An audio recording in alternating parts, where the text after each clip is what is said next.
It's one of the things we really wanted to do, was be able to find a space in the building where we could point to both the ruptures across time in the story of British art, but also the continuities, and how there are certain trends that are persistent through the story of British art from the 16th century through to the present day.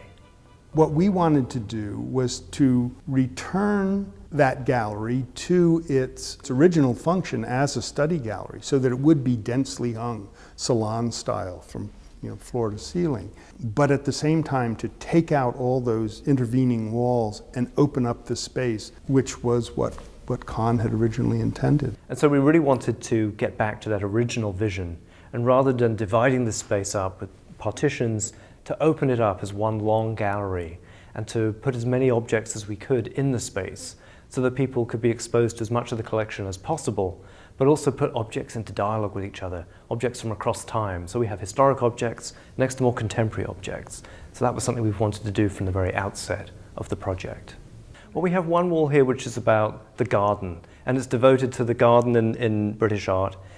Gardening, of course, is such an important art form in Britain, one of the most important contributions to European art.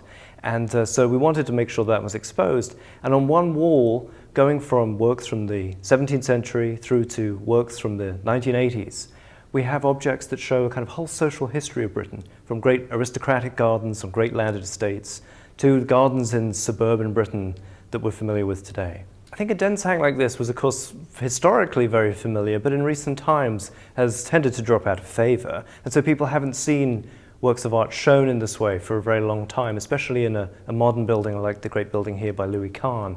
And to see works disposed in that way, frame to frame, floor to ceiling, suddenly makes you look at the paintings, look at the sculpture in a completely different way.